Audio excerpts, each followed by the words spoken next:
Cookery சேனலை பார்த்து யார் வேணாலும் சமையல் பண்ணலாம். ஆனா சுவையான சமையல் பண்றது எப்படி? நான் இதயம் நல்லெண்ணெயில சமையல் பண்றேன். ஆஹா ஓஹோன்னு பாராட்டுறாங்க.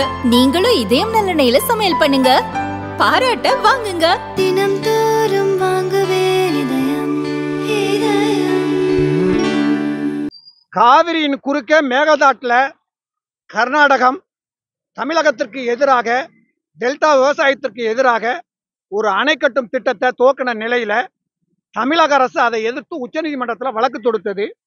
இன்றைக்கு உச்சநீதிமன்றம் அதற்கான ஆரம்ப பணியாக டிபிஆர் ரிப்போர்ட் சொல்லக்கூடிய திட்ட அறிக்கையை வரைவு செய்வதற்கு கர்நாடகத்துக்கு தடை இல்லைன்னு அனுமதி வழங்கியிருக்கு. இதனால ஏற்கனவே தமிழ்நாட்டுக்கு கிடைக்க வேண்டிய தண்ணியில 177 டிஎம்சி தண்ணியில இந்த ஆண்டு கிட்டத்தட்ட 150 டிஎம்சி கூடுதலாக தண்ணீர் கொடுத்திருக்கிறதாக கர்நாடக முதல்வர் சித்தராமையா 2 தினங்களுக்கு முன்னாடி ஒரு அறிவிப்பு கொடுத்தாரு. அப்பவே தெரியும் நமக்கு எதிரான ஒரு நிகழ்வு நடக்க போகுதுன்னு. இப்ப கொடுத்திருக்கிற தண்ணி எல்லாம் காவிரியினுடைய உரிமை பங்கு நீர் அல்ல. கர்நாடகத்துல மழை பெஞ்சு வெள்ளம் வந்த தண்ணிய அணை பாதுகாப்பு கருதி வெளியேற்றின வெள்ள நீரை நம்மளாலையும் தேக்கி வைக்க முடியாது.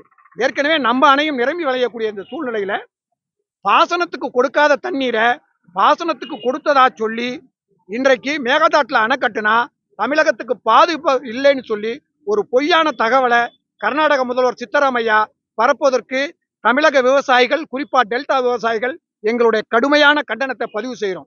அதே நேரத்தில் உச்சநீதிமன்றம் காவிரியினுடைய தீர்ப்புக்கு முரணாகவும் எதிராகவும் டிபிஆர் ரிப்போர்ட் தயார் பண்ணலான்னு சொல்றது ஒட்டுமொத்த இந்திய நாட்டினுடைய ஒருமைப்பாட்டுக்கே ஒரு வேட்டு வைக்கக்கூடிய ஒரு நிகழ்வை இன்றைக்கு உச்சநீதிமன்றம் நடத்தியிருக்கிறது என்பது வருத்தத்துக்குரிய செய்தி.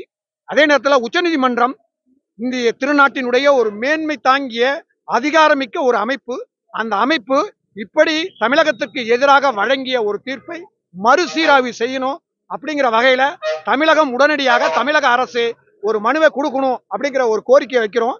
இது உடனடியாக நடக்கலைன்னா இன்னும் ஒரு வாரத்துக்குள்ள தமிழகம் தழுவிய ஒரு வேலை நிறுத்தம் பந்து அப்படிங்கிற ஒரு அறிவிப்பை தமிழ்நாடு விவசாய சங்கங்களின் கூட்டு இயக்கம் அறிவிப்பு செய்து அத்துணை கட்சிகளின் ஒத்துழைப்போடு தமிழக விவசாயிகளுடைய எதிர்ப்பை உச்சநீதிமன்றத்திற்கும் மோடி அரசுக்கும் கர்நாடகத்துக்கும் எதிராக பதிவு செய்வோம். டெல்டா மாவட்டம் முழுக்க முழுக்க நாங்க காவிரி தண்ணியை மட்டுமே நம்பி நாங்க விவசாயம் பண்ணிட்டு இருக்கோம்.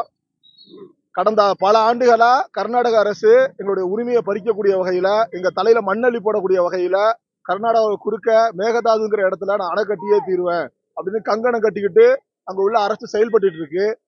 இந்த வழக்குங்கிறது உச்ச நீதிமன்றத்துல நடைபெற்று இருக்கிற நிலையில இன்னைக்கு உச்ச நீதிமன்ற நீதியரசர் வந்து என்ன சொல்லியிருக்காங்கன்னா, மேகதாட்டுல அணை கட்டுறதுக்கான வரைவு திட்ட அறிக்கையை கர்நாடக அரசு தயார் செய்யலாம் அப்படின்னு சொல்லியிருக்கிறது விவசாயிகளாகி எங்களுக்கு பேரிடியே இருந்திருக்கு. இது நடந்துச்சுன்னு சொன்னா டெல்டா மாவட்டங்கள்ல உள்ள அத்துணை விவசாயமும் அழிஞ்சு போவோம். தமிழ்நாட்டில் உள்ள 18 மாவட்டங்களுக்கு குடிக்க தண்ணீர் இருக்காது. இது மாதிரி சூழ்நிலையை சீர்தூக்கி பார்த்து இந்த உச்ச நீதிமன்றம் செயல்படணும். ஏற்கனவே தமிழகத்துக்கு காவிரி உரிமை நீர் பங்கிட பற்றிய உரிமையை நல்லா சீர்தூக்கி பார்த்து படித்து அதன் பிறகு உச்ச நீதிமன்ற நீதியரசர் வந்து தீர்ப்பு சொல்லணும் அப்படிங்கிறத கண்டிச்சு இன்னைக்கு நாகப்பட்டினம் மாவட்டம் கீவளூர் வட்டத்துல விவசாயிகளை நாங்கள் அத்தனை பேரும் இணைந்து எங்களுடைய எதிர்ப்பை தெரிவிச்சிருக்கோம். மாரடித்து ஒப்பாரி செய்து வச்சு இன்னைக்கு எதிர்ப்பை தெரிவிச்சிருக்கோம். ஏற்கனவே ரொம்ப ஒரு சோகமான நிலைமையில இருக்கிற இந்த டெல்டா விவசாயிகளுக்கு வெந்த புண்ணில் வேல் பாய்ச்சது போன்ற இருக்கிறது இந்த உச்ச நீதிமன்றத்தோட தீர்ப்பு. இதோட அடுத்த கட்ட எங்களோட போராட்ட விட இன்னைக்கு நாங்கள் சட்ட நகலை எரிச்சு இன்னைக்கு போராட்டம் பண்ணியிருக்கோம். அடுத்த படியாக நாங்கள் கடலில் இறங்கி தற்கொலை போராட்டம் நடத்துவோம். நாங்கள் இதோட நிறுத்தப்படுறது கிடையாது. இதோட வடிவங்கள் அடுத்தடுத்து மாறுங்கிறத நாங்கள் தெரிவிச்சுக்கிறோம்.